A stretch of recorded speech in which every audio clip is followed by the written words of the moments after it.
In a world where power decides your worth, what happens when you're born with none? Toji Fushiguro wasn't just rejected by the Zenin Clan, he was erased by them, and when he left, he became one of the strongest men alive. He never actually escaped, because this isn't just the story of a killer, it's a story of a man who spent his entire life trying to prove that he had value.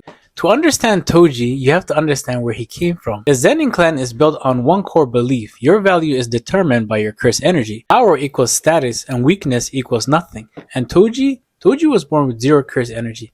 In a society that worships strength, Toji wasn't just weak, he was an anomaly, a defect. He possessed what's known as the heavenly rejection, a body so physically gifted and perfect that it traded away all of its cursed energy. But here's the tragedy: the Zenin Clan didn't see his strength, only what he lacked. Instead of recognizing his potential, they reduced him to something less than a human. He wasn't nurtured, he wasn't trained, he was discarded. Psychologically, this is where everything begins. When a child grows up in an environment and they're constantly told that they're worthless, they don't just feel pain, they internalize it. Toji didn't just believe that the Zenin Clan hated him, he began to define himself through their rejection. And this is where the rejection turned into rebellion.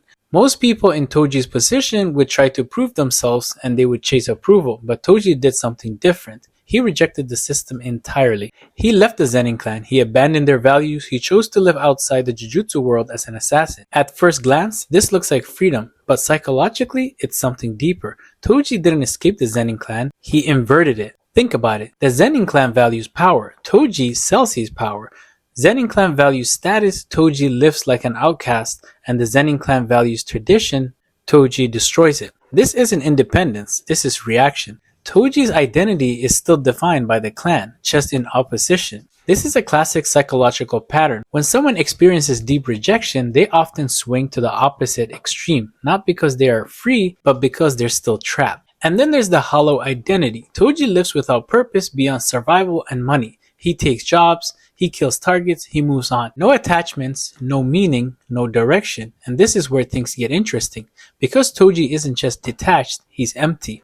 There's a quiet nihilism in his character. He doesn't believe in Jujutsu system, he doesn't believe in legacy, he doesn't even seem to believe in himself. Why? Because deep down the Zenin Clan succeeded in one thing. They convinced him that he didn't belong anywhere. When a person is denied identity at a young age, they often grow into adults who feel fundamentally disconnected from the world. Toji doesn't fight for something, he fights because it's the only thing that he's good at. Then there's the paradox of strength. Here's the irony. Toji Fushiguro is arguably one of the most physically powerful characters in the series. He's faster, stronger, and sharper than almost any sorcerer.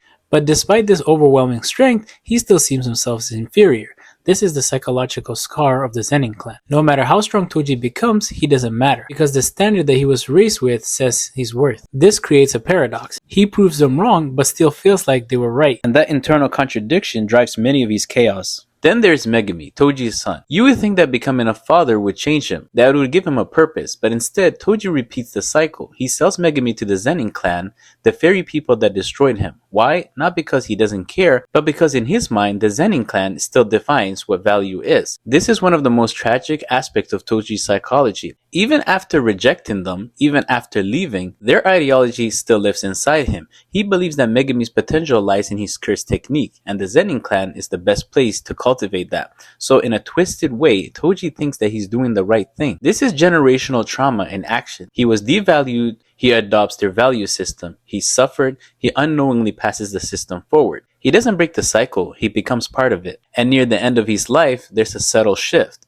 Toji begins to question himself. When he's fighting Gojo, it's not just about the money, it's not about the job, it's about proving something. Proving that someone like him, someone without curse energy, can stand above the very system that rejected him. But even in victory, there's no satisfaction, because the problem was never external, it was internal. Toji Fushiguro is not just a powerful character, he's a case study that happens when identity is built on rejection. The Zenin Clan didn't just shape his life, they shaped his mind. They created a man who rejected their values but couldn't escape them, proved his strength but never believed in it, tried to leave the past behind but carried it everywhere. In the end, Toji isn't free. He's a man still fighting the battle that started the moment he was born. And maybe that's the most tragic part of all, because the strongest man in the room was still a prisoner of the place he left behind. If you enjoyed this breakdown, let me know which character you want next, because in a world like this, strength is never just physical. Sometimes the real battles are the ones that are happening inside. And Toji Fushiguro lost that fight a long time ago.